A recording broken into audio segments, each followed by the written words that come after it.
मेरा एक पास था, सरफरोशी की तमन्ना अब हमारे दिल में है, देखना है जोर कितना बाजुए क्रांतिकारी कातिल के में है। रूप में भी आपने जन्म लिया। ये कविता मैंने लिखी थी। ओह, ये ज्ञान तुम्हें हो गया, तुम सीधे मुक्ति की तरफ उसके अनुसार अपनी आगे की यात्रा करने के लिए तैयार हो जाओगे। में आप सभी का बहुत बहुत स्वागत है। आज हमारे साथ एक बहुत स्पेशल गेस्ट हैं, आशा गुप्ता मैम।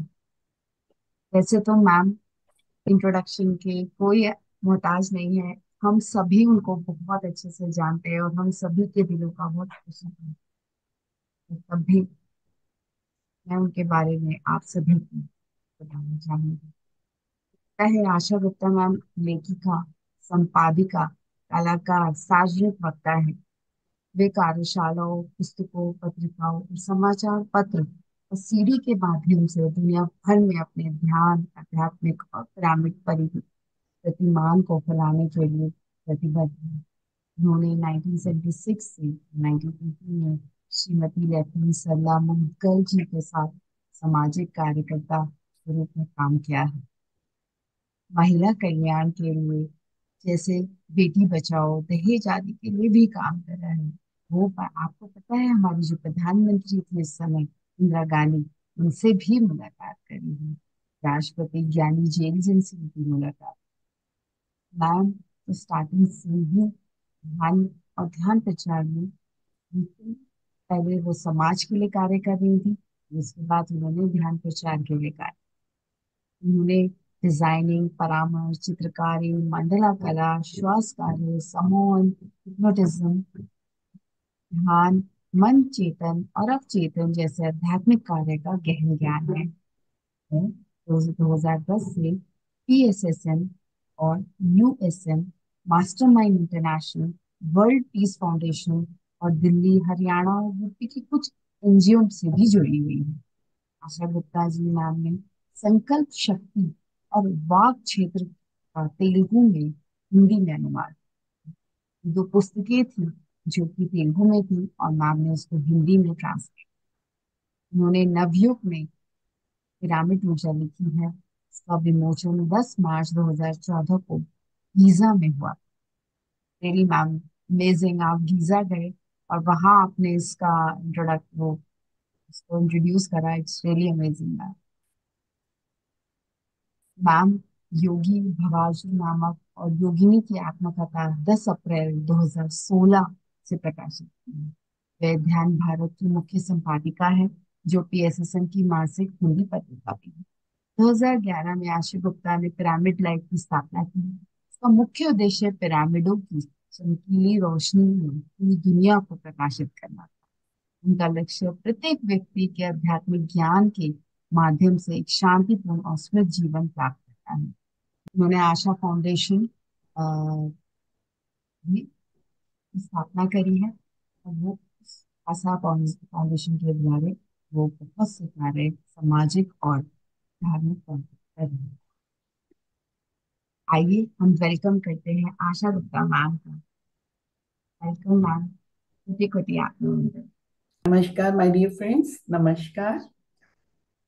मैम आपकी जर्नी इतनी ब्यूटीफुल और इतनी अमेजिंग रही है कि आप सभी के लिए एक बहुत इंस्पिरेशन का आपने कार्य करा है। तो आपने अपनी इस जर्नी के लिए ऐसे सोचा हुआ था कि जब आपकी शादी हुई, ऐसा सोचा था कि मैं इस तरीके के कार्य करूंगी, या आपके माइंड में हमेशा रहता था, या जो हुआ बस होता चला? मेरे माइंड में रहता था। यहाँ पे सबसे इम्पोर्टेंट एक बात ये बताना चाहती हूँ कृतिका, कि हमारा जीवन जो होता है वो हमारे विचारों के आधार पर चल रहा होता है।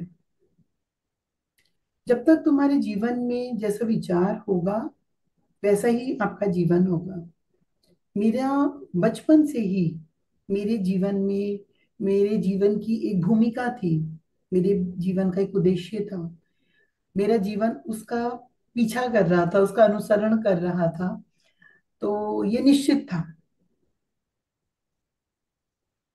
था कि जो भी मेरे जीवन में हुआ, जो भी मेरी मुझे गुरु मिला, मेरी आध्यात्मिक उन्नति हुई, मेरी जो भी कलाएं विकसित हुई, या जो भी मेरे जीवन में, अगर मैं बोलती हूँ कि मैंने नारी के लिए इतना जो कार्य देखती हूँ, उसके लिए प्रत्येक, स्पेशली फॉर द नारी जाति, मेरे मन में जो एक एक कुछ करने का जो जज्बा था, वो था, वो था, वो भीतर था।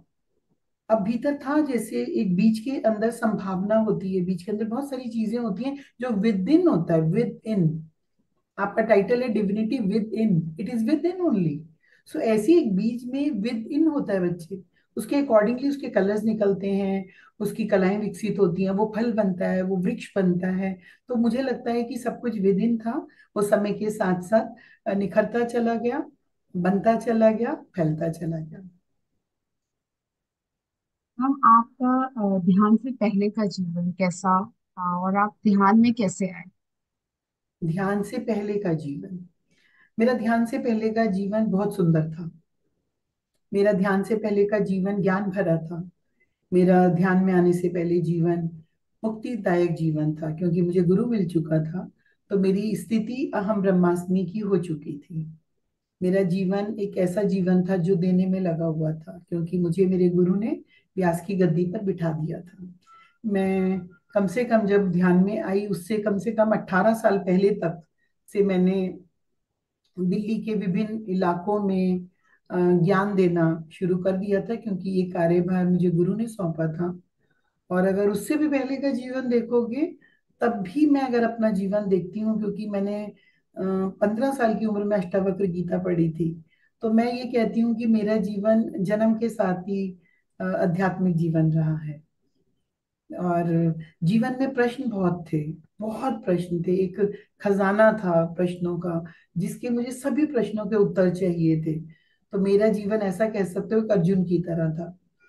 कभी जीवन में यदि कुछ भी परिस्थितियां आई तो बहुत सारे प्रश्न रहे, या जो भी जीवन है रहा, कभी जीवन में वैराग्य, तो अलग अलग रंग भरने के लिए मेरे जीवन में बहुत अलग प्रकार की मैं परिस्थितियों से गुजरी।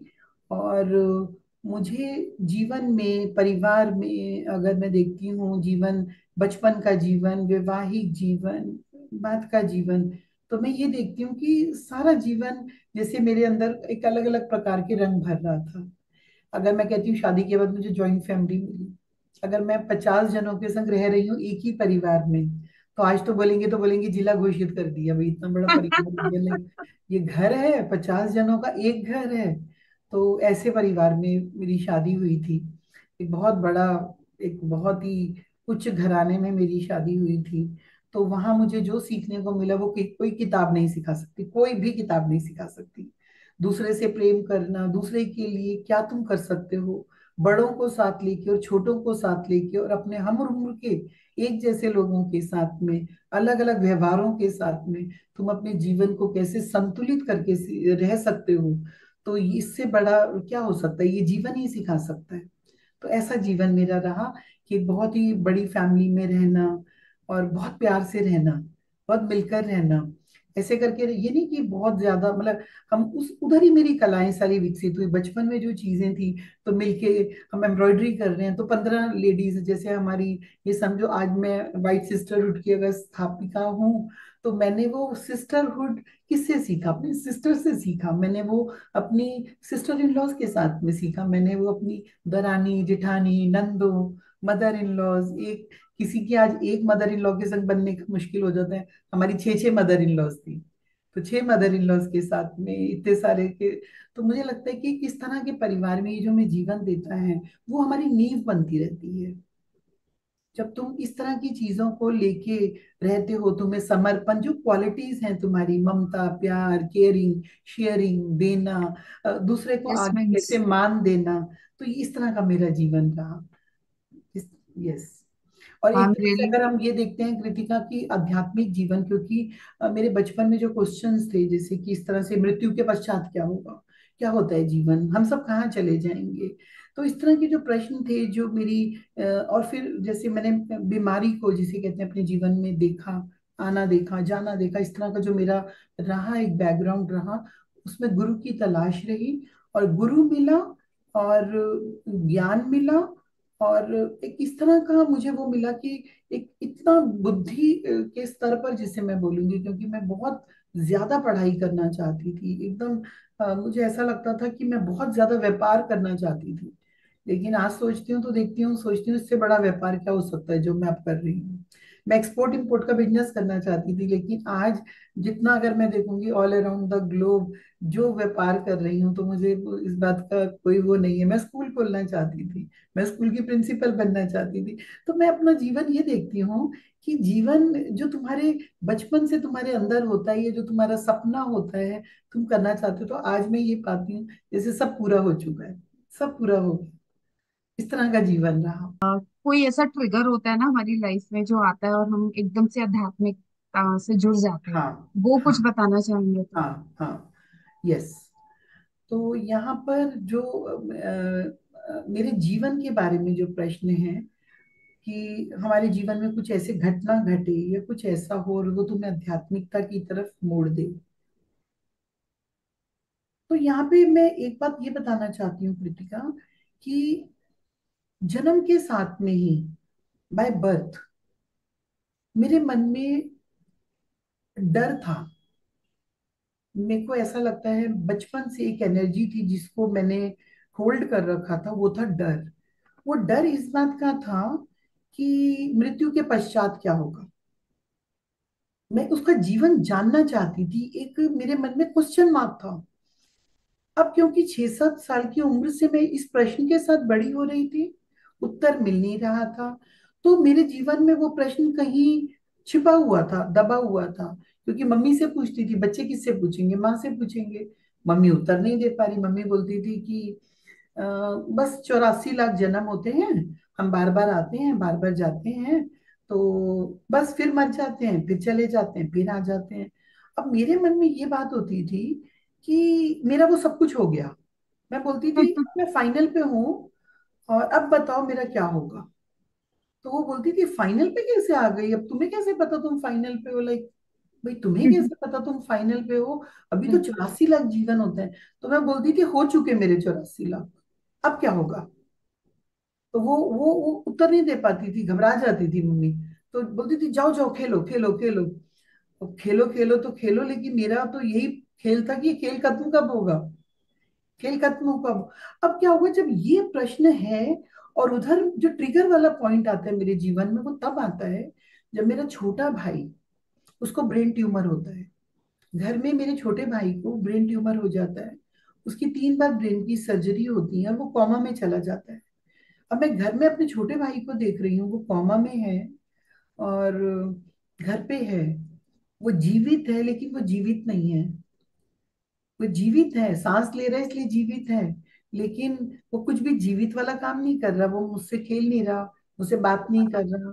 वो बस बिस्तर पे लेटा हुआ है, और धीरे धीरे इस तरह से मम्मी सिर्फ ऐसे उसके नाक में देख रही है, सांस आ रही है कि जा रही है। तो ये खेल तो मैंने बचपन में ही देख लिया था, सांस का आना क्या है और सांस का जाना क्या है। और जब उसकी मृत्यु होती है, तब मेरे मन में क्वेश्चन मार्क लग गया, is it the life, is it the life, ये जीवन है, ये मृत्यु है, ये विलाप है। जब मैं अपने घर में सबको रोता हुआ देखती थी, तो मेरे मन में क्वेश्चन था कि अब मुझे इसका उत्तर चाहिए। और मैंने, मेरे जीवन में एक ऐसा टर्निंग पॉइंट आया, मैंने सारे रंग छोड़ दिए 15 साल की उम्र में। मैंने सिर्फ सफेद रंग पहनना शुरू कर दिया, ओनली वाइट कलर। मैंने 1 साल तक टेलीविजन नहीं देखा था। मैं केवल अपने घर की छत पे रहा करती थी, सिर्फ आकाश को देखती थी।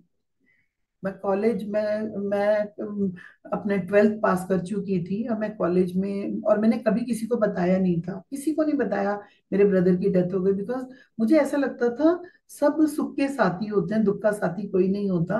तो मैं अपने इस दुख को किसी के संग शेयर भी नहीं करना चाहती थी। मैं सिर्फ आकाश से ये उत्तर जानना चाहती थी, आकाश से तुम मुझे उत्तर दोगे कि वो कहाँ चला गया और मृत्यु के बाद का सत्य क्या है। तो ये मेरे जीवन का टर्निंग पॉइंट था, और तभी मेरे जीवन में अष्टावक्र गीता आई। तो माई स्पिरिचुअल जर्नी, एक कहते हैं गुरु के बिना जो आरंभ हुई थी, वो अष्टावक्र गीता के साथ हुई थी। तो this was my turning point कि मेरा जीवन पूरा इस तरह से हो गया। और मैं विवाह नहीं करना चाहती थी, मेरा जीवन में एकदम ऐसा आ गया, नहीं मुझे नहीं करनी, मुझे शादी नहीं करनी, मुझे ये, I just want to go to Himalayas, मुझे हिमालय जाके रहना है, और मुझे कुछ नहीं। तो इस तरह से करके रहा। हुआ क्या, वो बिल्कुल डिफरेंट हुआ, यू कैन से कि वो मेरा ब्लूप्रिंट था जो भी था, लेकिन अंदर तो यही था। इस तरह से जीवन रहा। और मैम, जो सृष्टि का लिखा था वो ही हुआ, या जो आप सोच कर आए थे वो ही हुआ? या आपकी शादी हुई, आपकी इतनी प्यारी डॉटर है, जी लविंग फैमिली है, और आप बता रहे हैं कि आप 15 मेंबर्स के बीच में रहे हैं, तो बहुत अमेजिंग जर्नी थी। जी शायद जी आपको वो एक्सपीरियंस लेना था, सारी इमोशंस का, जी इसलिए आपकी शादी हुई। जी रियली मैम, अमेजिंग आपकी जर्नी रही, और आप आध्यात्मिकता में आए। अभी आपने जिक्र करा कि आपके गुरु, आप उनके बारे में कुछ बताना चाहेंगे? कौन थे? या मैं मैं इस बात का अपने आप को सौभाग्यशाली समझती हूँ कृतिका, क्योंकि अगर तुम्हें मनुष्य के शरीर में एक आत्मज्ञानी गुरु मिल जाए, इससे बड़ा सौभाग्य हो नहीं सकता। और कहते हैं कि यदि तुझे प्यास नहीं है, फिर तुझे कोई पानी पिलाए, तो शायद तुझे पानी की कदर नहीं होगी। लेकिन एक प्यासे को, जो जन्मों से तड़प रहा हो प्यास के लिए, ज्ञान के लिए, उस प्यासे की प्यास बुझ जाए जब उसके जीवन में गुरु आ जाए। तो मैं तो तड़प रही थी गुरु पाने के लिए 15 साल की उम्र से, क्योंकि मुझे उत्तर चाहिए थे और उत्तर नहीं थे। मुझे पता चला कि सारे प्रश्नों के उत्तर गुरु के पास होते हैं। सबने बोला इन प्रश्नों के उत्तर तो गुरु के पास होते हैं, गुरु के पास होते हैं, बस अब तो गुरु चाहिए। कि रट लग गई, बस गुरु चाहिए, गुरु चाहिए। कहाँ से लाऊं गुरु, कहाँ मिलता है ये गुरु? क्योंकि आर्य समाज परिवार में थी, इधर पापा के परिवार में मूर्ति पूजा थी, शादी हो गई थी, क्योंकि 15 साल की उम्र में बात करी, मुझे गुरु नहीं मिला। मुझे गुरु मिला, कम से कम आप ये समझो, अगर मैं ये समय देखती हूँ, 1974, 75, 76, and I met with my guru at the age of 1980, 86, 1986 में मुझे गुरु मिला। क्योंकि सब बोलते थे गुरु श्री राम शर्मा आचार्य जी। राम शर्मा आचार्य जी का मिलना भी ऐसे रहा, गुरु पूर्णिमा का ही दिन था। हम लोग गायत्री कुंज में आसपास ऋषिकेश में हरिद्वार में ठहरे हुए थे। तो सब लोग लाइन में लगे हुए थे, और कि मैंने कहा लाइन कहाँ जा रही है? तो बोले गुरु दीक्षा होगी आज के दिन। ओह गुरु, गुरु ऐसी दीक्षा होती है? लाइन में लगकर जाना पड़ता है। मैं भी लाइन में लग गई, मुझे भी गुरु चाहिए। अब गुरु गए तो उन्होंने कान में एक मंत्र फूका। अच्छा, उन्होंने वही गायत्री मंत्र बताया। गायत्री मंत्र की साधना तो मैं बचपन से करती थी। ठीक है, जो उन्होंने कहा वैसे किया। हम राम शर्माचार्य जी से मिले, बहुत अच्छा लगा। और जीवन में ये देखा कि मंत्र साधना से जब गुरु देता है उसमें, और जो मैं खुद कर रही थी उसमें क्या अंतर था। एक वाइब्रेशंस का जो चेंज देखा मैंने, उस जीवन को देखा। अब लेकिन ये हो रहा है कि अभी प्रश्नों के उत्तर तो मिल नहीं रहे, गुरुजी तो बस दीक्षा दे के गए। मुझे तो उत्तर चाहिए थे, उत्तर कौन देगा? अब यहाँ पर मुझे जो मन में, हम लोग हौस खास आ गए थे। पहले हम सीताराम बाजार रहते थे दिल्ली के, अगर आप लोग दिल्ली जानते हो तो चांदनी चौक, सीताराम बाजार, नई सड़क। तो मेरी शादी सीताराम बाजार में हुई थी, जहाँ हम लोग जॉइंट फैमिली में रहते थे। हमारा बंगला इधर हौस खास में था ही, हम उधर शिफ्ट हो गए थे।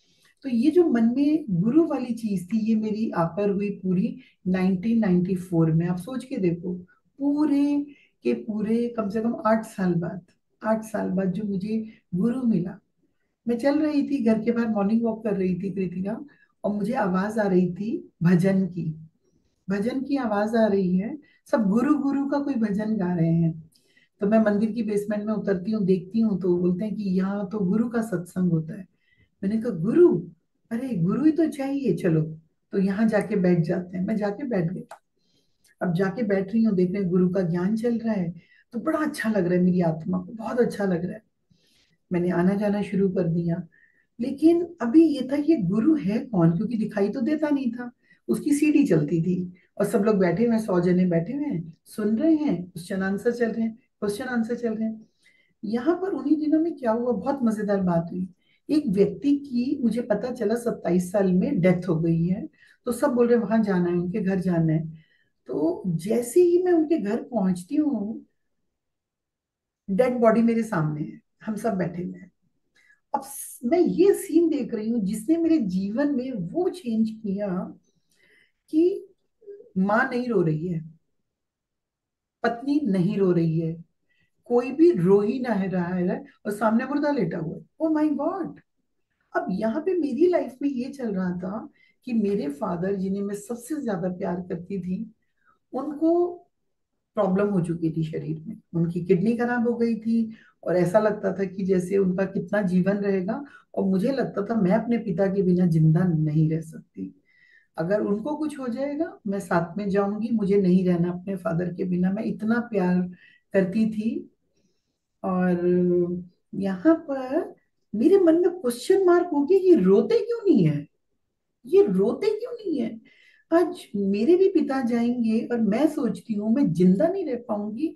और इनका बेटा चला गया 27 साल का, इस औरत का पति चला गया शादी के 2 साल बाद। ये रोते नहीं है तो नाटक कर रहे हैं क्या? मतलब मैंने कहा नाटक हो रहा है क्या ये? मैं 2-3 घंटे उनके पास रही, मैं आगे पीछे झांकती रहूं, अभी रोएंगे ये, अभी रोएंगे, थोड़ी देर बाद रोएंगे, कमरे में जाके रोएंगे। बट वो तो रोते ही नहीं। वो तो ये कहते हैं अमानत थी ले ली, आत्मा थी चली गई, जिसका था उसने ले लिया। अब ये मेरे लिए उत्तर बहुत वियर्ड थे, बहुत वियर्ड थे।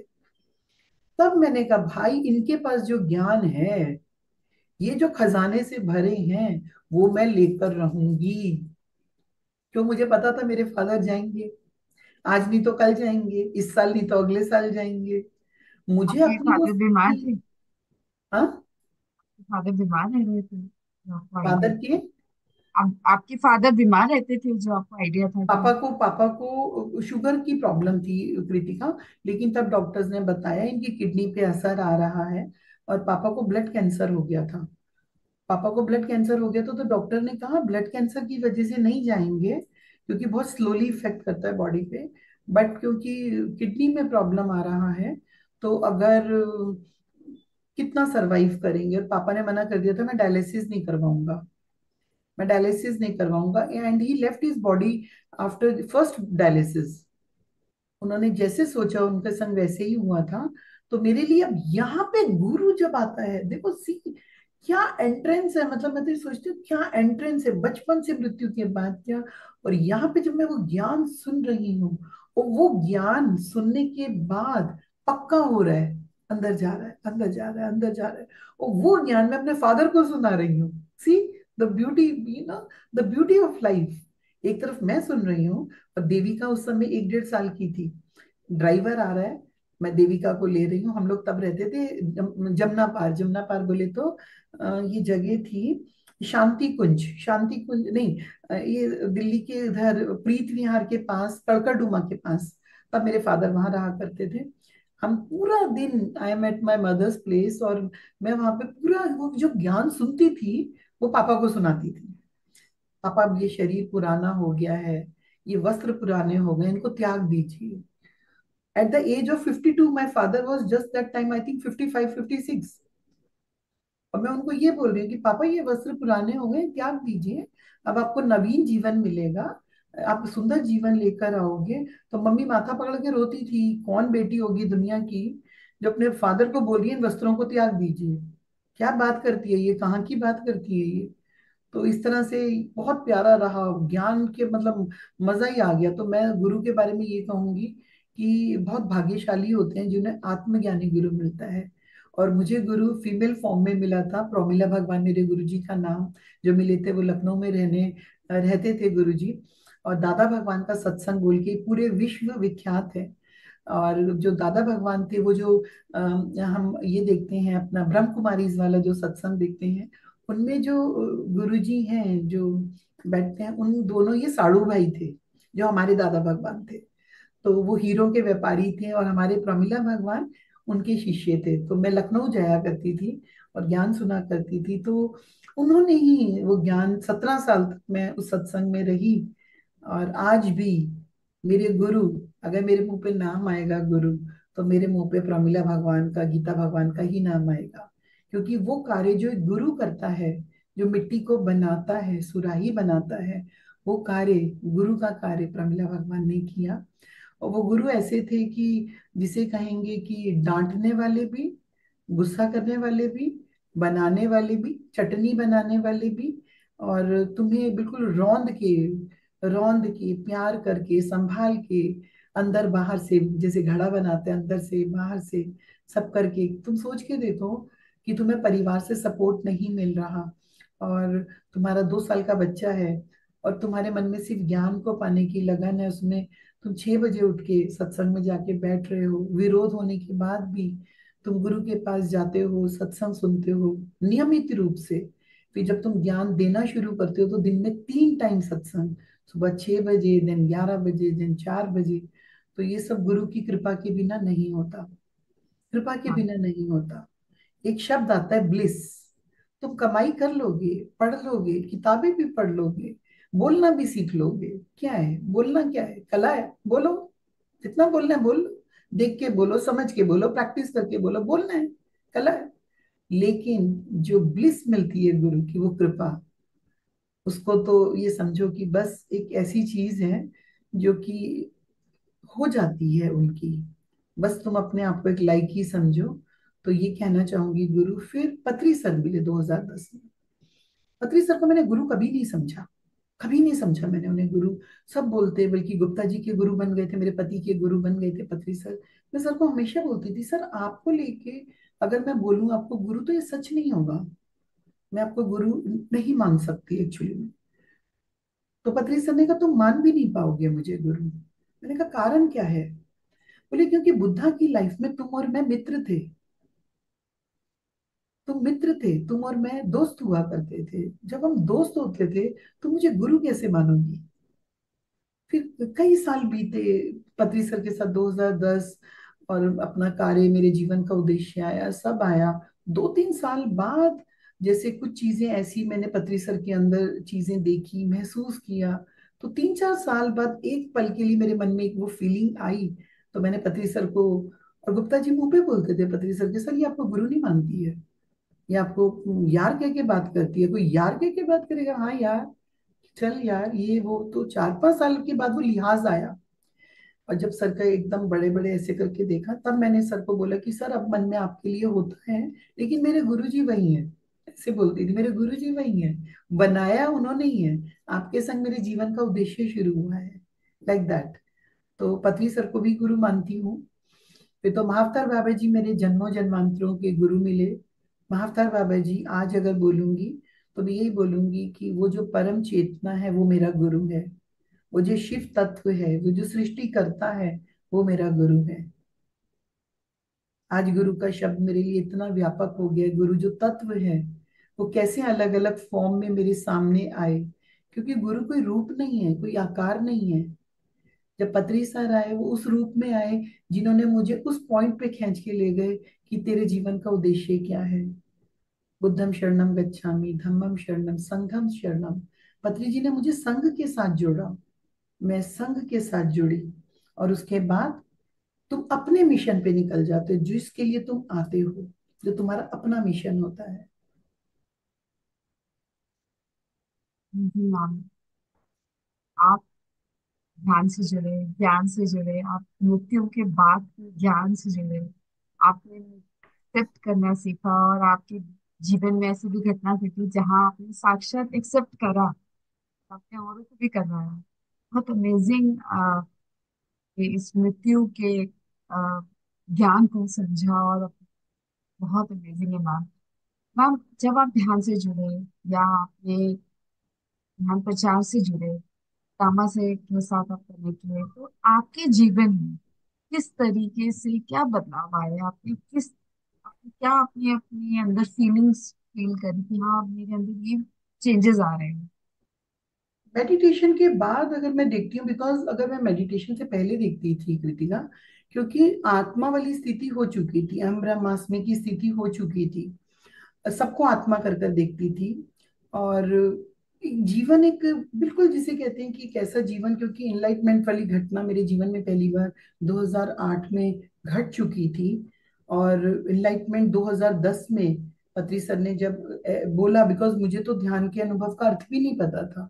अभी तो इतना सब कुछ है, जूम है, यूट्यूब है, सब है, हम तो ये कुछ जानते नहीं थे, कुछ था भी नहीं। लेकिन और ध्यान में भी आए थे, 40वां दिन था ध्यान का। और बेंगलोर में है, पत्री सर ने बोला आपको तो निर्वाण प्राप्त हुआ है। मैंने कहा निर्वाण का क्या मतलब होता है? तो उन्होंने कहा कि अब तो तुम्हारा आना जाना नहीं है। तो मैंने कहा ये बात तो मैं जानती हूँ सर। तो इस तरह की एक चीजें थी कि, लेकिन नाम निर्वाण होता है ये बात नहीं पता थी, ये शब्द होता है ये पता था। अब नहीं आना, this is my final life, okay. अब यहाँ पर जब ध्यान आ गया और आत्म जागृति हो गई, स्पिरिचुअल लैंग्वेज में इनलाइटमेंट हो गई, सब चीजें हो गई, तो मेरे जीवन में अब क्या हो रहा है, मेरे जीवन का उद्देश्य पता चल गया। तो यहाँ पे तुम ये पूछना चाहते हो मेरे भीतर क्या परिवर्तन हुआ? मेरे भीतर, और सबसे पहले मैं अपना परिवर्तन बताऊंगी। मैं एक शब्द ज्ञान में जो रिपीट करती थी, जो पिंडे सो ब्रह्मंडे, जो पिंड के अंदर है वो ब्रह्मांड में है। मैं इस लाइन को कहा करती थी, समझ बात को। मैं कृतिका में आत्मा करके देख रही हूँ, कृतिका एक आत्मा है, ठीक है। मैं ऐसा करके देख रही हूँ, कृतिका का अपना एक स्वभाव है, मेरा अपना स्वभाव है, हस्बैंड का अपना स्वभाव है, सबका अपना स्वभाव है, सब अपने स्वभाव के अनुसार चलते हैं। मेरा क्या? मेरा क्या? कोई कैसे मर्जी चले, उनकी अपनी चॉइस है।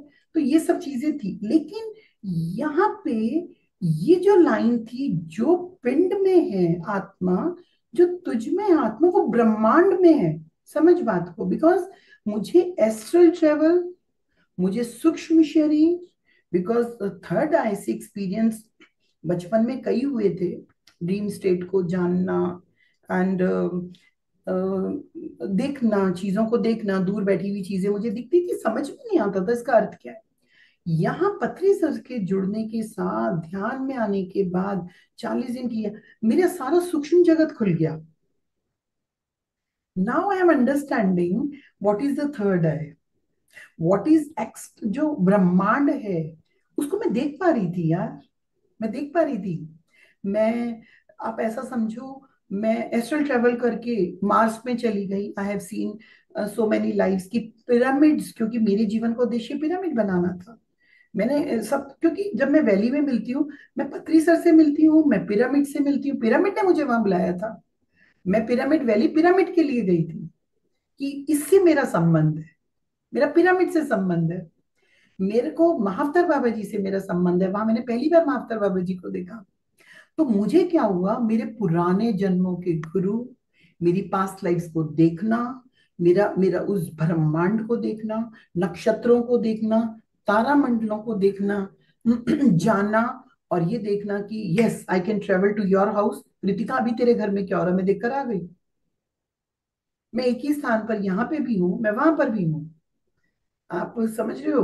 तो ये जो परिवर्तन, चेतना का ये जो विकास हुआ, तो मुझे ऐसे लगता है कि मैंने ब्रह्मांड का दर्शन किया। I just come out of my crown chakra and I just connected within that brahma tattva, जिसे कहेंगे कि आपका पूरा 12 डीएनए एक्टिवेशन, मेरा पूरा 12 डीएनए एक्टिवेशन कंप्लीटली हुआ।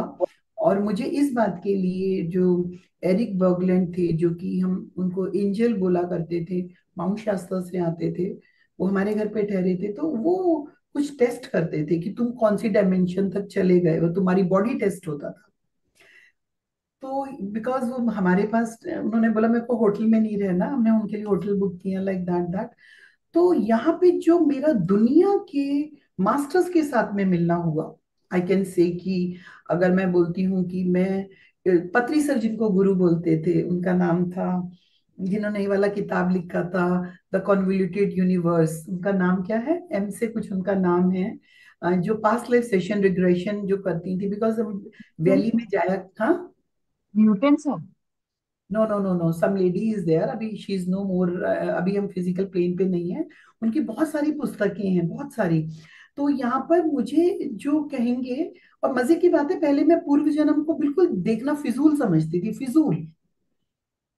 जब पहली बार मैंने देखा कि वैली में क्लास हो रही है पास्ट लाइफ की, मैं बाहर आ गई, गुस्सा करके बाहर आ गई, what the hell is this, why we are going into the past and the past life session में बाहर आके बैठ गई। मैंने कहा, पत्री सर को बोला ये सब अंदर क्या ड्रामा हो रहा है, ये सब क्या हो रहा है। तो सर ने कहा बच्चे खेल रहे हैं तो आप आइए हमारे संग बैठिए। मैंने कहा ये क्या जाके देखते हैं, अभी का जीवन इंपॉर्टेंट है, this moment is important, why we are looking at the past. पति से, हम बच्चे हैं खेल रहे हैं, कोई बात नहीं, बैठिए बैठिए, हम आप बैठिए इधर बैठिए, लाइक दैट। लेकिन लेकिन इम्पोर्टेंट था, इम्पोर्टेंट था, बहुत इम्पोर्टेंट था। क्योंकि पास को देखना, क्योंकि मेरे संग क्या हुआ, अपने आप ही पास खुलने शुरू हो गए, अपने आप। मैंने कोई पासलेस सेशन नहीं किया, नेवर, ध्यान में ही वो खुला, दिखा। महात्मा बुद्ध के संग के जीवन देखे, बस कभी महात्मा बुद्ध का चेहरा नजर आ रहा है, कभी उनका पैर नजर आ रहा है, समझ में नहीं आ रहा क्या हो रहा है ये सब। फिर पूरे महात्मा बुद्ध हो गए 2 दिन बाद। तो भाई ये क्या हो रहा है। फिर अपने आप को, अब ये नहीं पता कि हम ही हो रहे हैं जो हम दिख रहे हैं अपने आप को, फिर अपने आप को दिखना शुरू हो गया। तो लाइक दिस पत्री सर जब दिल्ली आते और हमारे संग बैठते, हम उनकी बांसुरी सुनते, हम तो एक पास लाइफ दिखाते, तब पता चला देखो ध्यान के बाद क्या हुआ। तुमने अपने पास्ट के जीवनों को देखा, उन उन कहानियों को सॉल्व किया, पुराने जीवन के जो एसेंस थे उनको वापस ले आए। यू जस्ट, तुम कितने रिच हो जाते हो, सोच के देखो। आपकी सोल जो है, आप अपने पुराने, मान के चलो कोई अनफिनिश स्टोरी है, फॉर एग्जांपल अनफिनिश स्टोरी बताती हूँ, मान के चलो मुझे, मेरे गले में बहुत घुटन होती थी, मेरे गले में क्या होता था, मैं जैसी भीड़ देखती थी, या मान के चलो, हाँ भीड़ ही समझो, तो मेरे गले में सफोकेशन हो जाती, मैं कहती बाहर चलो, लाइक दैट। वृंदावन जाते थे तो मंदिर में, बांके बिहारी जी मंदिर में भीड़ है, तो मैं कहती थी नहीं नहीं, मुझे भीड़ में नहीं जाना, मुझे रामलीला नहीं जाना, मुझे भीड़ में नहीं जाना। ये मेरे अंदर एक स्टोरी थी जो अनसॉल्व थी। ध्यान में आने के बाद सारी स्टोरीज खुलनी शुरू हो गई। जब मैंने अपना पास्ट लाइफ देखा, मुझे पता चला मुझे जहर दिया गया था, इसलिए मेरे गले में आते ही कुछ होने लगता था। मुझे पता चला कि मुझे भीड़ क्यों नहीं पसंद, क्योंकि मुझे इजिप्ट में जब मैंने पिरामिड बनवाया था, मैं एक लाइफ में राजा थी तो एक लाइफ में वर्कर, मुझे पिरामिड की जमीन के अंदर जिंदा दबा दिया गया था। आप सोच के देखो, एक व्यक्ति को जिंदा दबा दिया जाए, तो उस जमीन के अंदर इतने सारे रेप्टाइल्स थे, छिपकलियां थी, अलग अलग जानवर थे, वो रेंग रहे थे, वो इतनी इतनी सफोकेशन थी जब तुम्हें जिंदा जमीन में दबा। तो वो सफोकेशन मेरी मेरी मेरे मेरे जो कोशिकाएं थी मेरे शरीर के अंदर, उन मेमोरी सेल्स में थी, वो भरी हुई थी। और जैसे ही मैं वो भीड़ वाले स्थान में जाती थी, मुझे वो सफोकेशन फील हो जाती थी, क्योंकि मुझे स्पेस नहीं मिल रहा खुला। भीड़ में क्या होता है, लैक ऑफ ऑक्सीजन। एक एक भीड़ है, बहुत सारी चीजें एक साथ में है, बहुत सारे ह्यूमन बीइंग्स हैं एक साथ में, लेकिन वहां जमीन के अंदर बहुत कुछ एक साथ में था। Suffocation was there. आपके गले में फांसी, मुझे फांसी लगाई गई थी। वो जो मेरा एक पास था, सरफरोशी की तमन्ना अब हमारे दिल में है, देखना है जोर कितना बाजुए क्रांतिकारी कातिल के में है। रूप में भी आपने जन्म लिया। ये कविता मैंने लिखी थी। Oh. I was the freedom fighter. आप सोच सकते हो, जब एक 22 साल के लड़के को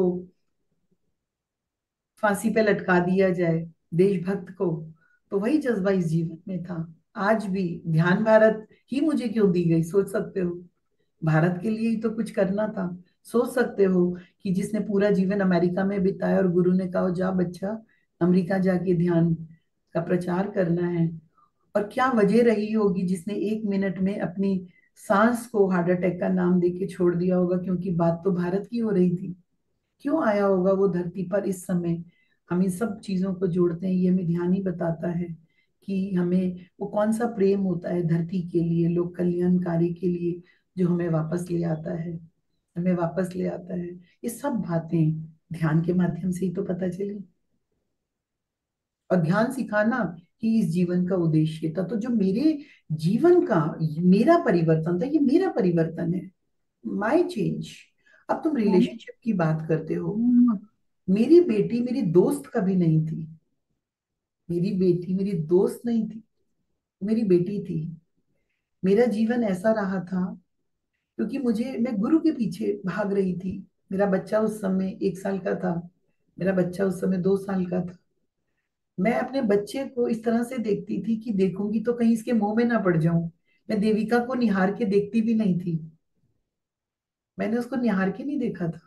मेरे मन में इस बात का डर होता था, कहीं मैं इससे आसक्त तो नहीं हो जाऊंगी, मैं अटैच तो नहीं हो जाऊंगी। जबकि गुरु ने मुझे ये कहा था कि तुम्हारा बच्चा तुम्हारी आध्यात्मिक यात्रा में तुम्हारा मदद करेगा, वो तुम्हारे लिए। लेकिन मैं ये नहीं जानती थी इतनी महान चेतना ने मेरे द्वारा जन्म लिया है। मैं ये बात नहीं जानती थी। ये बात मैंने ध्यान में आने के बाद जानी। मैंने अपने बच्चे का वो रूप जो उसका दिव्य रूप था, उसकी चेतना, उसका हायर सेल्फ, कितनी महान चेतना की मैं माँ हूँ, वो मेरे लिए पूजनीय हो गई। वो मेरे लिए एक रिश्ता ऐसा बन गया। मैंने उससे माफी मांगी। मैंने उस चेतना से माफी मांगी। मुझे पता चला कि मैंने उस बच्चे को वो नहीं दिया जिसको वो डिजर्व करती थी एक माँ होने के नाते। मैंने वो ब्रिज जो हमारे बीच में था ही नहीं, एक दोस्ती वाला, एक एक ऐसे रिश्ते वाला, मैंने वो ब्रिज बनाया ध्यान के द्वारा। मैंने अपने बच्चे को, देविका को, मैंने मैंने उस बच्चे को वापस उसको बचपन में जाकर वो सारा प्यार दिया जो वाकई में उसको बचपन में मैं दे ही नहीं पाई थी। मैं नहीं दे पाई थी। मैं इस बात को स्वीकार करती हूँ। मैंने माफी मांगी। मैं नहीं दे पाई थी क्योंकि मैं कैसे देती। मुझे तो गुरु चाहिए था, मुझे तो ज्ञान चाहिए था। वहां बच्चा कहाँ रह रहा था। बच्चे को पाल रही थी बहुत प्यार से, बहुत लाड से, क्योंकि 10 साल बाद हुई थी। लेकिन इतनी सुंदर, इतनी प्यारी बच्ची, इसको देखूंगी तो क्या मुंह में ना पड़ जाऊं। क्योंकि भरत की कहानी सुनी थी, जड़ भरत की। वो हिरन के मुंह में पड़ गए थे। अगर एक चेतना हिरन के मुंह में पड़ सकती है, तो मैं बच्ची, मैं तो शादी भी नहीं करना चाहती थी। और यहाँ बच्चा है, संसार है, इतने प्यारे बच्चे को देखूंगी तो उसके मुंह में पड़ जाऊंगी। तो बस उसको सजाती थी, संवारती थी, एक नर्स की तरह, जैसे एक दैया काम करती है, वैसे करती थी। बस चलो चलो। लेकिन वो जो था, और उसको वो माँ की वो ममता नहीं मिली।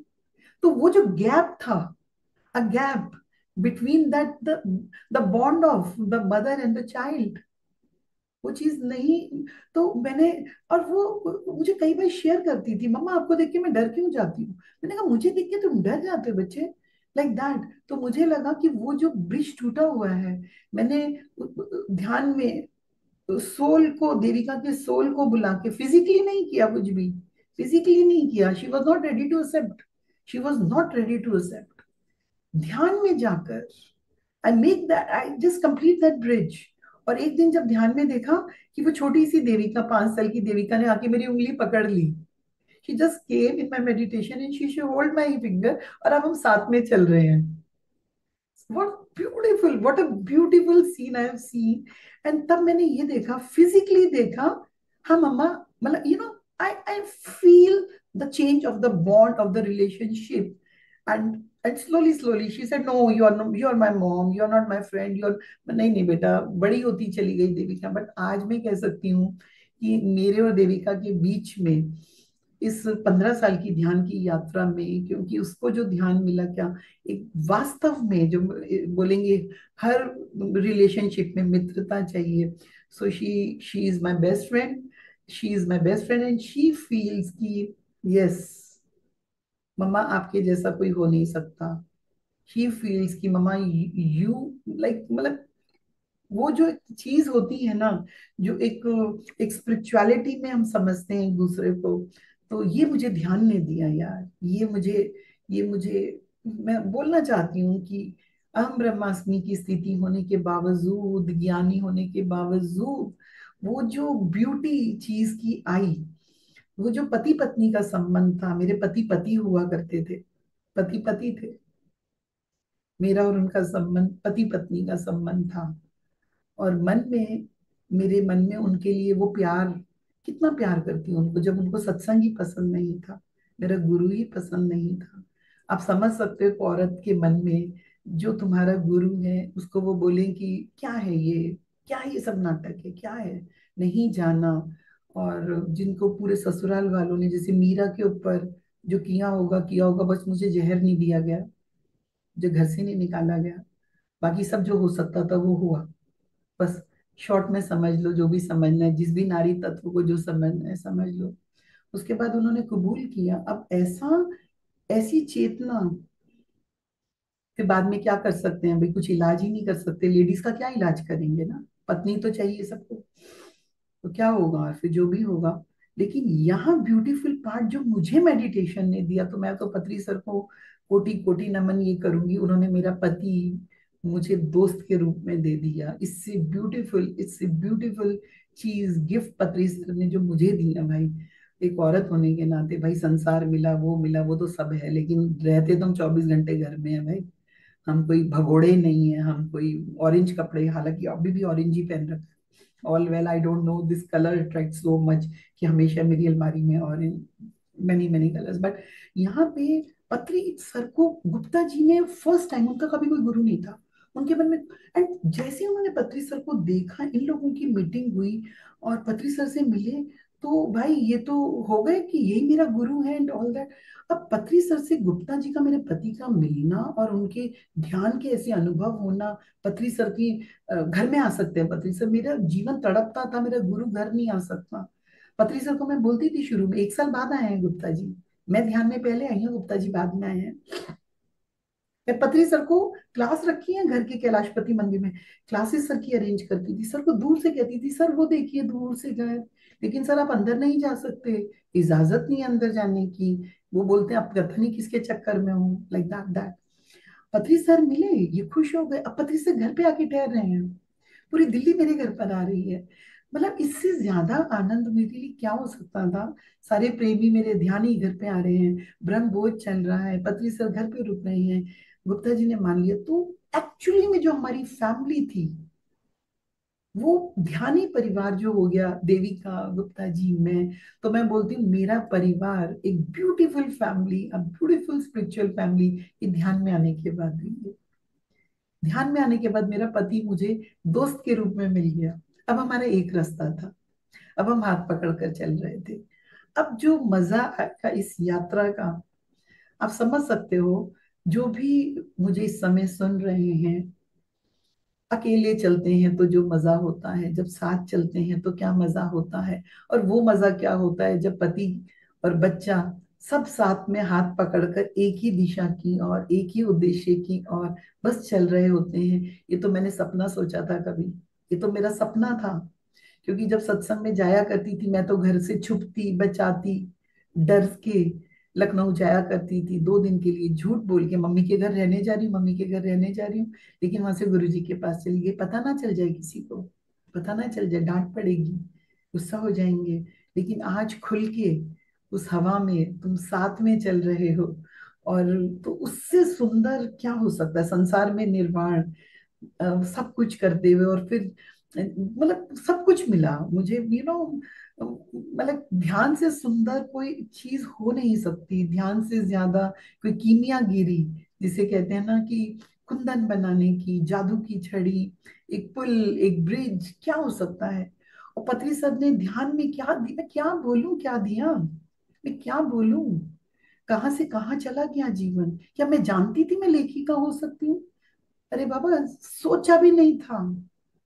हाँ ये बात और है, कभी कभी पन्ने पे कुछ लिख दिया करती थी, फर्स्ट मीटिंग पत्री जी से आप आरती लिखोगे, पत्री जी ने हाथ में पकड़ा दिया न्यूज़लेटर, पिरामिड ध्यान जगत पत्रिका, न्यूज़लेटर 8 पन्नों का, बनाइए बांटिए बांटिए, पूरे जीवन को फ्री कर दिया, पिरामिड लाइट के फैक्ट्री लगा दी। आज भी मन में यही है कि हजारों लाखों पिरामिड, लाखों pyramid cap, there is no number of.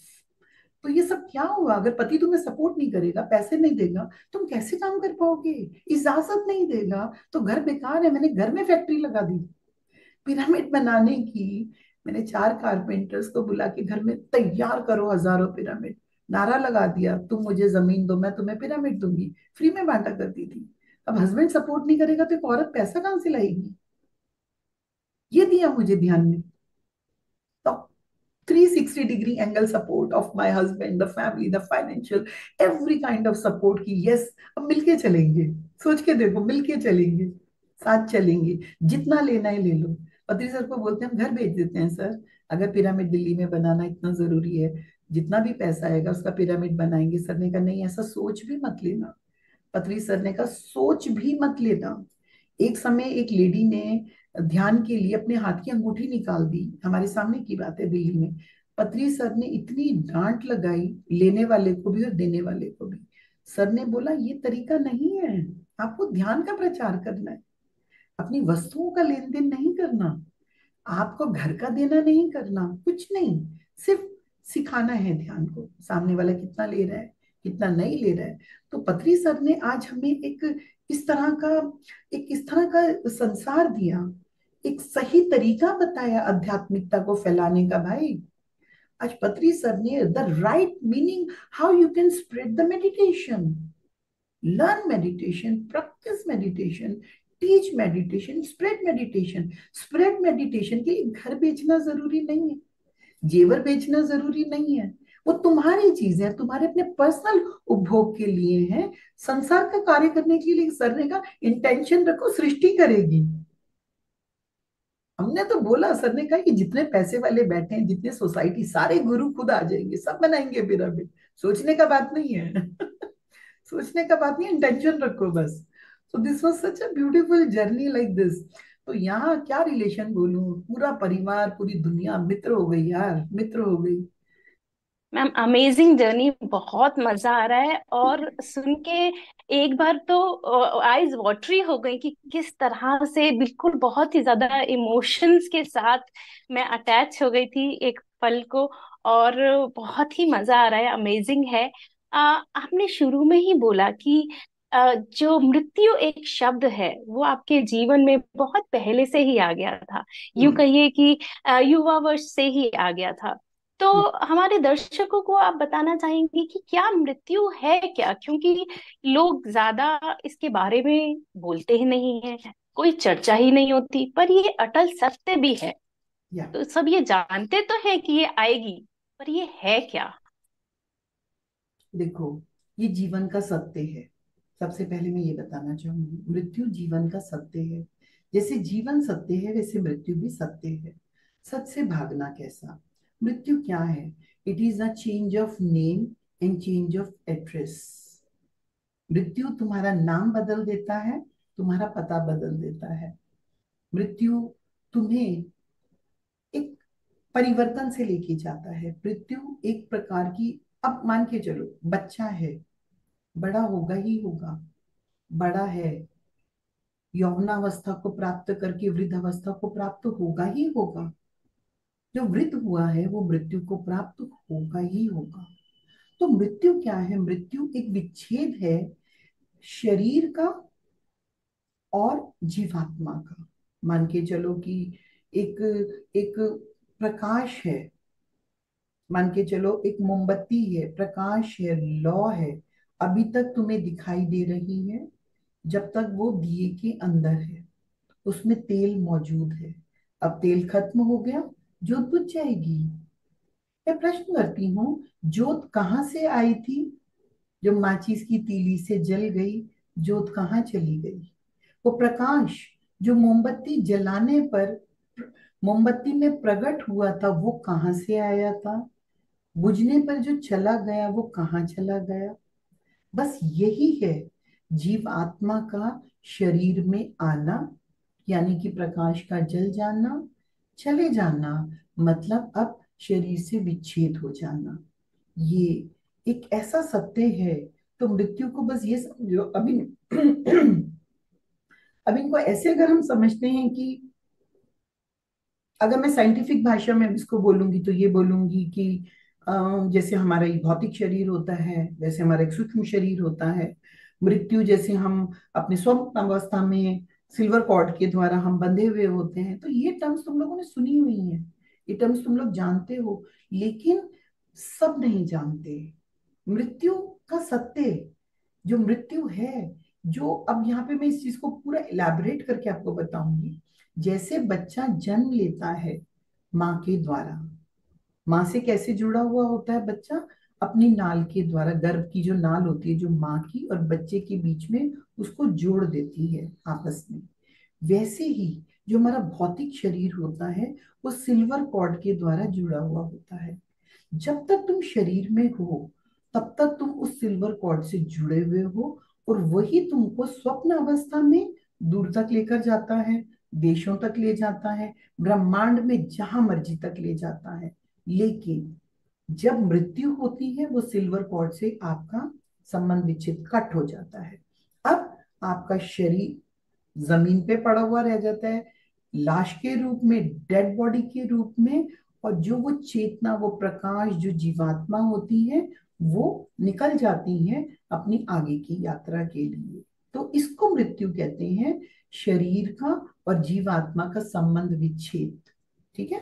तो एक्चुअली में अगर मैं बोलना चाहूंगी तो यही बोलूंगी कि ये है एक आपस में जो हमारा संबंध है, शरीर में वो जो प्रकाश चेतना आती है, वो अलग होके चली जाती है अपने आगे की यात्रा के लिए, आसानी भाषा में। अब इसको, इससे संबंधित आपको जो और चीजें आपके मन में है, वो आप मुझसे पूछ सकते हो।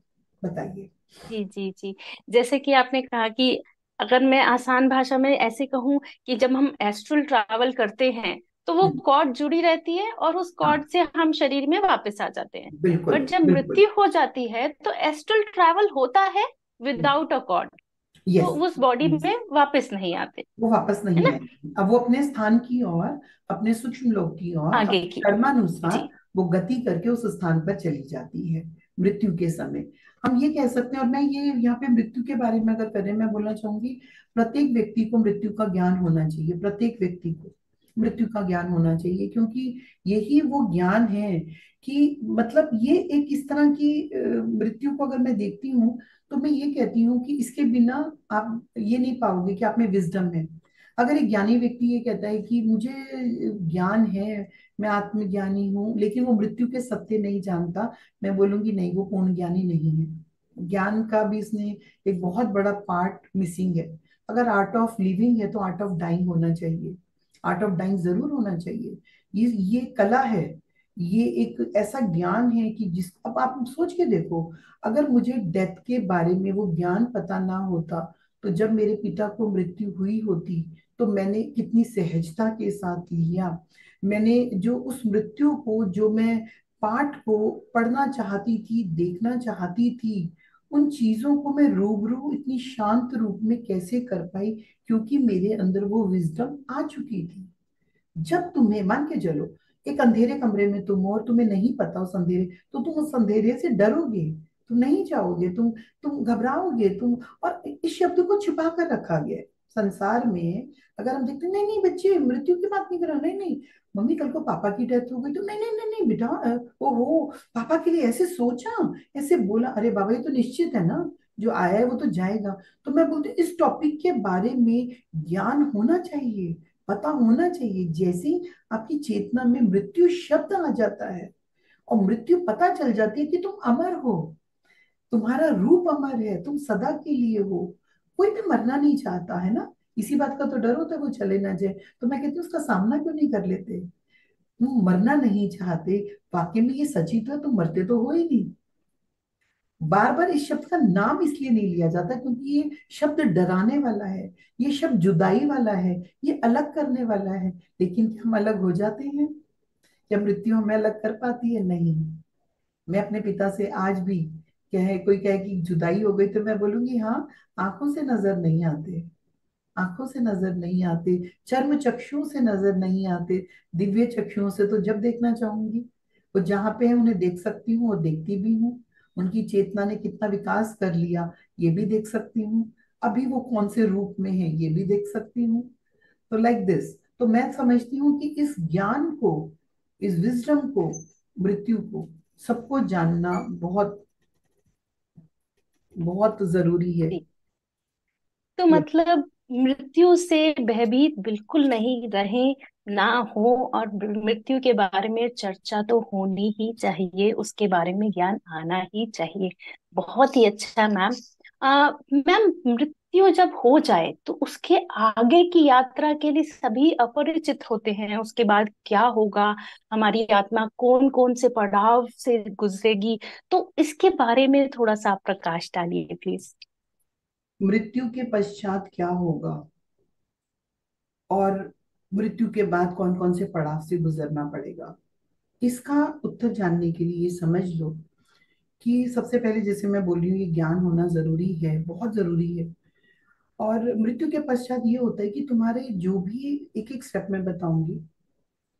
सबसे पहले तो तुम्हें मृत्यु के लिए तैयार होना। मान के चलो परिवार में कोई बीमार है, अभी आप देख रहे हो उसकी मृत्यु नहीं हुई है, वो जीवित है, लेकिन ये पता चल रहा है कि, जैसे मुझे अपने फादर का पता चला कि अब वो शरीर कभी भी, जैसे होता है कोई बीमारी लग जाती है, कुछ भी रीजन होता है, या मान के चलो किसी का एक्सीडेंट ही हो गया फॉर एग्जाम्पल, और डॉक्टर्स ने बोला कि हो भी सकता है, नहीं भी हो सकता, लाइक दैट।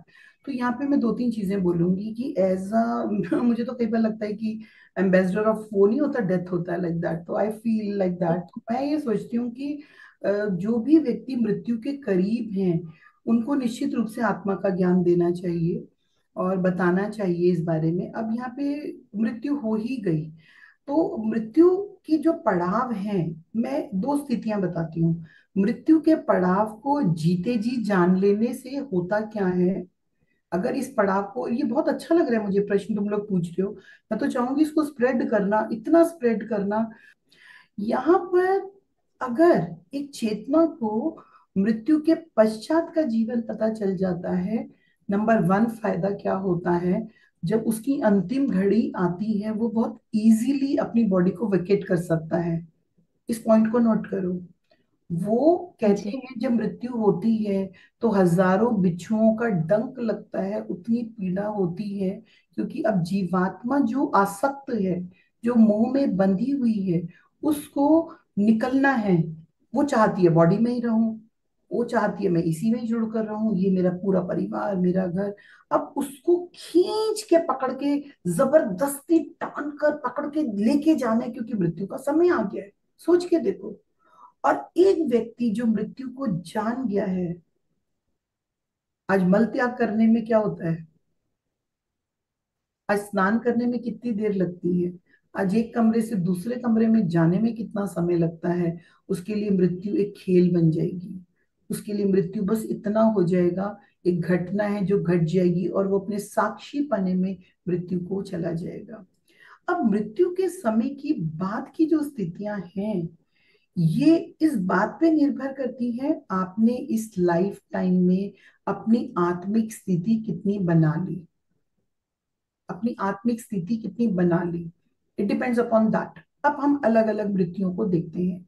एक व्यक्ति जो टोटल अज्ञानी है, मैं अलग अलग स्टेज बोलती हूँ, अज्ञानी है, उसकी मृत्यु हो रही है, उसके संग क्या हो सकता है।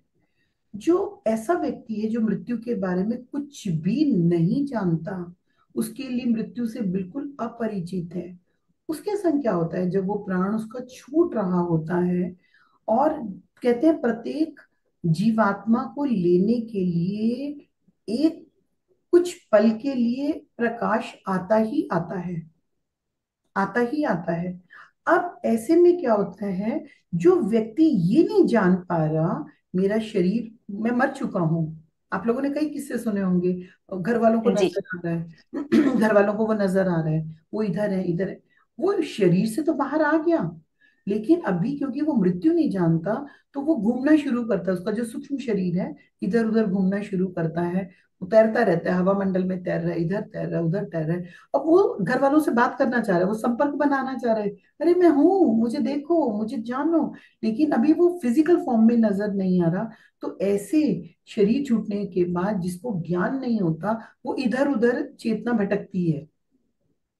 एक स्थिति वो प्रकाश आया, अलग अलग स्थिति प्रकाश आया, और वो अट्रैक्ट हुआ, सीधा प्रकाश में चला गया, चला गया आगे अपनी यात्रा पर निकल गया। एक व्यक्ति प्राण, क्योंकि वो जो ईथर बॉडी है, वो जो हवा में तैरती है, 3 दिन तक रहती है, इसीलिए अपने हिंदू शास्त्रों में 13 दिन की विधि बनाई गई, चीजें, वो सब पूरा एक साइंटिफिक प्रोसेस है, सब चीजें हैं। अब वो क्या करेगा, तो ऐसा हो सकता है कि वो अपनी उस यात्रा के लिए जाए ही ना, जाए ही ना, और वो उस स्थान में घूमता रहे, भटकता रहे। इस चीज को मैंने साक्षात चीज को देखा, ये मेरा अपना अनुभव है। एक समय आने के बाद जिस स्थान पे उस जीवात्मा को जाना होता है, वहां का द्वार बंद हो जाता है, बंद हो जाता है। इस चीज को मैंने खुद देखा है, क्योंकि ये मेरे ऊपर एक, कहते हैं ना किसी मास्टर में कोई स्पेशल कला होती है, तो ये समझ लो कि मैंने बहुत सी चेतनाओं के संग इस तरह से कि वो जो बीच में अटकी हुई हैं उनके लिए ब्रिज तैयार करना क्या होता है, उनको उस पार ले जाने के लिए उनकी हेल्प कैसे होती है। तो इस चीज के लिए मुझे ये चीज कौन से जन्मों से आई या इस लाइफ में मुझे ये ब्लेस किया गया, तो मैं इन चीजों को देख पाती हूँ, समझ पाती हूँ। तो इसलिए तुम्हें ये पॉइंट बता रही हूँ। तो ऐसे में क्या होता है, वो सोल जब उस गेट से पार नहीं हो पाता और धरती पर ही ये बीच में रह जाता है, तो ऐसे सोल अर्थबॉर्न सोल बन जाते हैं।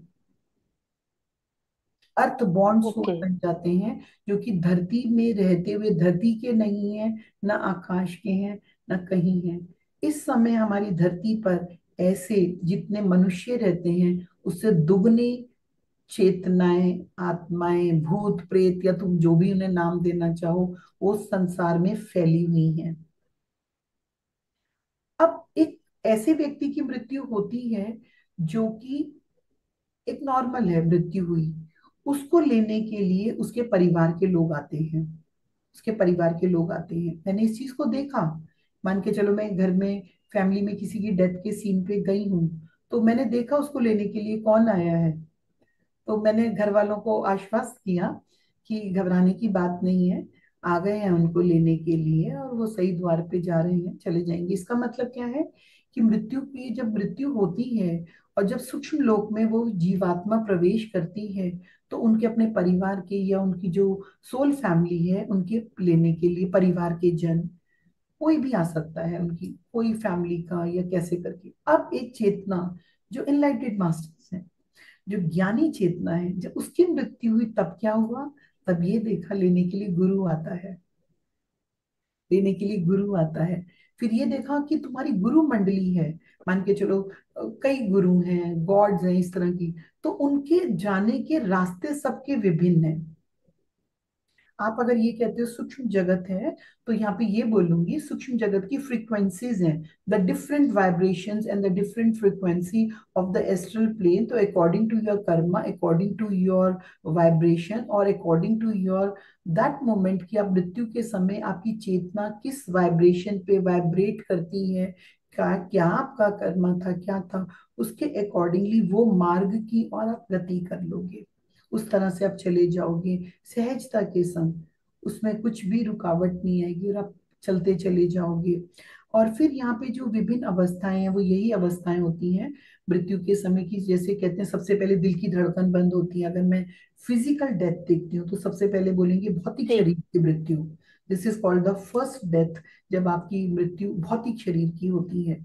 फिर बोलेंगे आपका ईथर शरीर, जो आपकी एथरिक बॉडी है, जो धीरे धीरे आपके तत्व जो 5 एलिमेंट्स हैं वो आपके बॉडी में जो आपके ऑर्गेन्स हैं, जैसे कहते हैं नेत्र दान कर दिया, इतने घंटों तक अगर आंख दे दी, तो यानी कि जो आपके शरीर की चेतना है वो एकदम पूरे शरीर का त्याग नहीं करती। वो कुछ घंटों में अलग अलग अनुसार आपकी चेतना निकल कर जाती है। कहते हैं लीवर ट्रांसप्लांट हो जाता है, किडनी हम मरने के प्रति, आपने देखा होगा जो लोग डोनेट करते हैं अपने अंगों को, तो इस तरह से कुछ समय तक रहता है, फिर शरीर पूरी तरह से जब वो शांत हो जाता है, वो जो वायु है, जो वो प्राण वायु है, जिसे आप लोगों ने नाम सुने होंगे ना, समान वायु, उदान वायु, जी। अपना अलग अलग जो वायु है जो बहता है उस जीवात्मा के शरीर में, जब वो निकल के शांत हो जाता है, तब वो आगे की ओर गति करता है। फिर जो नेक्स्ट मृत्यु होती है, वो मृत्यु ये होती है कि आपके उस तत्व की भी मृत्यु हो गई है। फिर आगे जाकर अगर हम ये देखते हैं कि इस मृत्यु का एक ऐसा, अब अगर मैं हम ये देखते हैं कि ये वाला जो रूप देखते हैं उसमें, अगर इस मृत्यु के तुम लोग इस चीज को समझना चाहते हो, तो सूक्ष्म जगत में एक रिकवरी पीरियड होता है जहाँ पे उन चेतनाओं की, मान के चलो जो बीमार होके गए हैं या जिनका एक्सीडेंट हुआ है, तो उनके चैम्बर्स होते हैं। तो उन चेतनाओं को उस स्थान पे रखा जाता है जहाँ पे उनकी हीलिंग्स हो रही होती हैं। इस तरह की स्थितियां होती है, मान के चलो अब आप डिफरेंट डिफरेंट सेक्शंस में अब इस प्लेनेट को छोड़ के जा चुके हो, उसकी बात नहीं करती, मैं सूक्ष्म लोक की बात कर रही हूँ। क्योंकि ये मैंने जी। खुद अपनी आंखों से देखा, मैंने खुद देखा। अब मैंने ये देखा कि मृत्यु के समय अगर कोई व्यक्ति लंबी बीमारी से बीमार था, मान के चलो 2 साल हॉस्पिटल में रहा था, तो मैंने ये देखा उनको एस्ट्रल प्लेन में बहुत ज्यादा समय के लिए रखा गया। मैंने ये भी देखा कि उस चेतना को जब वो जर्नी करनी थी शरीर छोड़ के जाने की, उसमें उतनी हिम्मत नहीं हो रही थी। वो जो ट्रेवल होता है, एक तो एस्ट्रल ट्रेवल होता है, एक डेथ के बाद का जो ट्रेवल होता है, उसने मुझसे हेल्प मांगी एक्चुअली में। उसने बोला मैं नहीं जा पा रहा। तो मेरे लिए बड़ा आश्चर्यचकित था, परिवार में मृत्यु हुई थी, मेरे अंकल की डेथ हुई थी और वो मुझसे हेल्प मांग रहे हैं। तो मैंने कहा मैं क्या हेल्प कर सकती हूँ आपकी? I was just surprise. मैं आपकी क्या हेल्प करूँ? आपकी डेथ हो चुकी है, मैं physic. He said no, please help me. तो मैंने कहा अच्छा, अब अंकल हेल्प मांग रहे हैं। मैंने जैसे ही अपना हाथ ऐसे करा, he just touch my hand like this. और जैसे उनकी नॉन फिजिकल बॉडी मेरी बॉडी को टच करती है, ही स्टार्टेड फ्लाइंग। उन्होंने उड़ना शुरू कर दिया। Oh wow. मतलब मैंने ये चीज देखी आंखों से। वो मान के चलो 6 महीने से हॉस्पिटल में थे। मैं उनकी डेथ में प्रीतमपुरा ही गई थी। मैं, उनकी डेथ प्रीतमपुरा में ही हुई थी। तो जब मैं देख रही हूँ तो मजे की बात ऐसी रही, अगर इस बात को तुम समझना चाहते हो तो इस तरह के एग्जाम्पल होने चाहिए। मैंने बुक में, तो हुआ क्या कि मुझसे मेरी एक आंटी ने पूछा, आशा मेडिटेशन सिखाना। मतलब डेथ का सीन है, हम मृत्यु के जी। शोक मनाने में गए हैं, मेरे बाजू में ये आशा ध्यान सिखाना। तब मैंने गुस्सा होके बोला, क्या ये स्थान है ध्यान सीखने का? आपको कभी घर आने का टाइम नहीं मिला? कभी यहाँ बोल रहे हो? अचानक मेरे मन में पता नहीं क्या आया, यहाँ this is the right place actually में। एकदम मेरे अंदर आया, this is the right place. और मैंने क्या किया, जोर से बोला, रोना धोना बंद करो सब, ध्यान में बैठ जाओ। और मैंने वहां पे ग्रुप मेडिटेशन शुरू कर दी। तो 100 150 लोग थे, सबने ध्यान करना शुरू कर दिया। जैसे ध्यान करना शुरू किया, मेरे सामने मेरे अंकल की कॉन्शियसनेस आके खड़ी हो गई। मैं उनको देख पा रही हूँ। अब मैं जब उनको देख पा रही हूँ, वो वही गाउन में है जो हॉस्पिटल वाला गंगाराम वाला गाउन था ना, ब्लू रंग का, वही पहन रखा है, वो उसमें ही है। तो मैंने उनको देखा उसी में है। तो मैं उनको देख रही हूँ, तो मैं सिंपली बोल रही हूँ आपको आगे जाना है, आप जाइए, फूफा जी आप आगे जाइए। तो कहते हैं बेटा जा नहीं पा रहा। मैंने कहा जा नहीं पा रहे? आपको जाना है, अब आपको उड़ना चाहिए। Like I was just seeing, मैं देख पा रही हूँ तो मुझे आकाश में दिखने चाहिए थे, लेकिन वो तो जमीन पे। तो मैंने ऐसे ही ध्यान में अपना हाथ ऐसे आगे कर दिया, लाइक दैट, ऐसे। और वो, मतलब मेरी फिजिकल बॉडी ने हाथ ऐसे किए हैं, उनका वो सूक्ष्म शरीर मैं देख पा रही हूँ। जैसे ही हुआ, ही स्टार्टेड फ्लाइंग। अब वो भी उड़ रहे हैं, मैं भी उड़ रही हूँ। अब हम क्या कर रहे हैं, सारे लोग ध्यान कर रहे हैं, मेरी बॉडी उड़ रही है, अंकल की बॉडी उड़ रही है। अब मैं सूक्ष्म लोक में एक ऐसे स्थान पर पहुंच गई हूँ जहां पे मुझे सामने उनके पेरेंट्स दिखाई दे रहे हैं। सोच के देखो, पेरेंट्स दिखाई दे रहे हैं और वो गोल्डन ब्रिज गेट है, और उनके वो बाहर निकल कर आ रहे हैं और उन्होंने उनको लिया। अब मैं रुक जाती हूँ और वापस आ जाती हूँ और वो अंदर चले जाते हैं। मैं आश्चर्यचकित, ये क्या हो गया? मैंने कहा इनको बताऊंगी तो गुस्सा हो जाएंगे, तो ये क्या काम करने लगी है, ये क्या हो रहा है? And I was totally surprised. अब जब उस मेडिटेशन के बाद में, हमारे औरतें नहीं जाती हैं शमशान घाट पे, अपना जी। जमुना जी पे शमशान घाट है, सब जानते हैं दिल्ली में अपना है। तो उस दिन ये हुआ, मुझे किसी को लेना पड़ा कि किसी के पास गाड़ी नहीं थी या कुछ ना, तो मुझे वहां पे जाना पड़ा। मैंने पहली बार वो जगह देखी जहाँ जाते हैं, अपने मुर्द घाट बोलते हैं, क्या बोलते हैं। मैं जैसे ही उस स्थान पे उस दिन पहुंची, सामने वाले गेट में लिखा था, मुझे यहाँ तक लेकर आने वाले शुक्रिया, आगे की यात्रा मैं खुद करूंगा। आई स्टार्टेड, लिटरली मेरी आंखों में पानी आ गया, क्योंकि वो सीन मेरे संग 1 मिनट पहले होके चुका था। मेरे संग ये अनुभव हुआ था कि वो वहां तक गए हैं, उनके पेरेंट्स आए हैं, और वो आगे की यात्रा। तो यहाँ पे ये बताना चाहती हूँ, जो भी मुझे सुन रहे हो, जिस समय तुम्हारा अपने वाला चला जाए, जिस समय, तुम क्या करोगे उसके लिए? तुम क्या सेवा कर सकते हो? तुम कर सकते हो। अगर उस व्यक्ति ने ध्यान नहीं भी किया था, तब तुम बैठ के ध्यान करो उस समय। तुम, वो जो ध्यान की ऊर्जा उस समय बनेगी, वो उस जीवात्मा को उसकी आगे की यात्रा के लिए हेल्पफुल हो सकती है, हेल्पफुल हो सकती है। और इस बात को मैं अपनी किताब में, जो मृत्यु के पश्चात के जीवन की लिख रही हूँ, मैं स्पेशली मेंशन कर रही हूँ। और मैं बहुत बहुत शुक्रिया करूंगी डिविनिटी विद इन का, क्योंकि मैं तो सोचती रह गई ये प्रश्न मुझसे कोई पूछेगा, क्योंकि मुझे अपने प्लेटफॉर्म पे क्वेश्चन देने पड़ते हैं या लोग पूछते हैं। ये प्रश्न मुझसे किसी ने पूछा ही नहीं था, और जब तक पूछा नहीं जाएगा उत्तर आएगा कहाँ से? क्योंकि अंदर तो खजाना भरा हुआ है ना, कोई पूछेगा तो उत्तर मिलेगा। तो इस तरह से ये जो डेथ के बाद की कहानियां हैं, ये जो सत्य है, ये हम अनुभव के द्वारा, देखो बहुत सी चीजें में किताबें, हम किताब पढ़ लेंगे, मान के चलो हमने फलाने फलाने ऑथर की बुक पढ़ ली, हमें पता चलेगा, हमने पिक्चर देख ली हमें पता चलेगा, हम मूवी देखेंगे हमें पता चलेगा, लेकिन कुछ चीजें तुम्हारे अनुभव से, तुम्हारी अपनी चेतना के अनुभव से मिलती हैं। तो तब मैंने अपनी डायरी पे लिखा, मैंने अपनी डायरी पे ये पॉइंट को नोट किया कि हम, पहले तक तो मैंने अपने फादर का एक्सपीरियंस था, उन्होंने मृत्यु के पश्चात, अच्छा मजे की बात यहाँ पे ये रही कि मैं अपने फादर को जो ज्ञान दे रही थी, मृत्यु के पश्चात उन्होंने मुझे लोक दिखाए, उन्होंने मुझे ये चीजें दिखाई कि भाई होता क्या है मृत्यु के पश्चात। मैं तो सिर्फ बोलती थी ना, मैं तो ज्ञान बोलती थी, लेकिन एक्चुअली में क्या होता है मेरे फादर ने दिखाया। मैं जैसे ही 13 दिन के बाद अपने घर लौट कर आई, मेरे फादर मेरे साथ में है, मैं रात को देख रही हूँ, तो मुझे समझ में नहीं आ पा रहा मैं कौन सी बॉडी को देख रही हूँ। जब वो हॉस्पिटल में थे और डॉक्टर ने 4 घंटे बाद उनको डेड, कि उनका शरीर शांत हो गया है, उससे पहले उनकी एस्ट्रल बॉडी घर पे आ चुकी थी। मैंने देखा उनको और मैंने पूछा ये क्या है, ये कौन सा शरीर है। और हम आश्चर्यचकित हो रहे थे, बिकॉज तब मैं मेडिटेशन नहीं करती थी।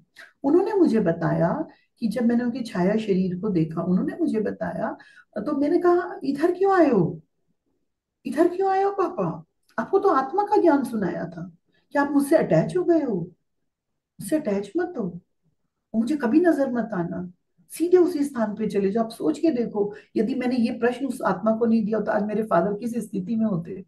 उसके बाद वो फादर मुझे कभी नजर नहीं आए, सोच के देखो। मैंने कहा पापा अगर आपका कुछ इच्छा रह गई तो मुझे बताओ, मैं पूरी करूंगी, लेकिन छाया शरीर में ये आपकी यात्रा का अंत नहीं है, आप आगे की ओर जाओ। समझ रहे हो बात को, आप समझो।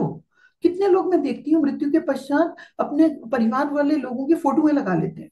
अच्छा कितनी जगह तो मैंने ये देखा उसे भोग लगा रहे हैं, ये क्या सब है, आप क्या कर रहे हो। कितने लोगों में मैंने देखा कि जिसकी डेथ हो गई उसकी फोटो घर में लगा रखी है, जैसे भगवान जी को प्रसाद लगाते हैं उनकी फोटो को भी लगा रहे हैं, उनको भी एक स्थान दे रखा है, क्यों, ये सब क्यों। तो जा चुका वो जा चुका, उस उस चेतना के संग, उस मृत चेतना के संग अपना संबंध ऐसा क्यों बना के रखते हो, तुम तो जकड़ रहे हो उसको, आप उसको आगे नहीं जाने दे रहे हो। भाई दया करो उस पे, दया करो उस पर, तुम रस्सियां और पकड़ पकड़ के बांध रहे हो, उसका हो चुका तुम्हारे साथ। तुम तो सोचोगे मैं कैसी बातें कर रही हूँ, लेकिन यही सत्य है। नहीं मैम, और अमेजिंग, या बहुत या मजा आ रहा है। या और आपकी कन्वर्सेशन से आप जो बातें कर रहे हो, और ज्यादा प्रश्न उठ उठ के पूछो, आ रहे हैं। पूछो, because this is such an important thing. आज हम अपने समाज में देखते हैं लोग करते क्या है भाई, होता क्या है, आप ये समझो। जी जी मान के चलो फॉर एग्जाम्पल, मैं एक एग्जाम्पल देना चाहती हूँ, मान के चलो जी पति पत्नी का एक जोड़ा है, बीमार हो गया है, अब पता चल गया पत्नी जा रही है पहले या पति जा रहा है, तुम क्या करोगे, रोना धोना मचाओगे और करोगे ओ मुझे छोड़ के मत जाना, तुम्हारे बिना मेरा क्या होगा, अरे क्या होगा क्या होगा। अरे भाई वो बेचारा जो जाने की तैयारी कर रहा है, उसको एक स्पेस दो जाने के लिए, उसको दूसरी यात्रा पे जाना है, उसको आत्मा का ज्ञान दिखाओ, उसको तुम आत्मा की राह दिखाओ, ताकि उसकी आगे की जर्नी सरल हो जाए। अपने बंधनों में बांधो मत, बांधो मत, उसको वो रास्ता दिखाओ जो उसके आगे के लिए सही हो और तुम्हारे लिए भी सही हो, तुम्हारे लिए भी जी सही हो, क्योंकि अब जी, तुम्हें अकेले रहना होगा, अब तुम्हारे संग पति नहीं होगा। अब आगे का जीवन तो क्यों ना तैयारी कर लो, क्यों ना ऐसा करो बिल्कुल। कि देखो जब तुम जाओगे तो ऐसा करके बात भी करना पसंद नहीं करेंगे, oh my God Asha madam कैसी बातें कर रही हैं, मैं तो कहूंगी जरूर करो ऐसी बातें, तैयार करो अपने आप को। शादी करते हो दहेज तैयार करते हो क्या नहीं करते हो, तैयार करते हो।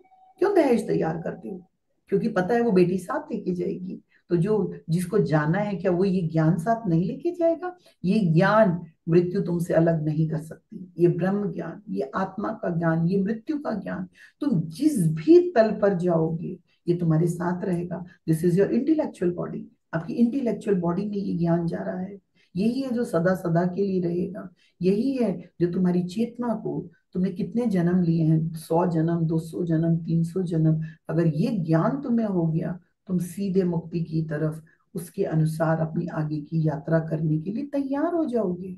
बातें बोली, मेरी मदर इन लॉ ने मेरे पैर छुए, ही touched my feet. Wow, she it's says she very says different. She says आज तूने उनका दर्शन किया है, आज से तू मेरी गुरु। कहती है ऐसा तो संभव ही नहीं हो सकता था। वो कितनी शक्तिशाली है, हम सब कितने शक्तिशाली हैं।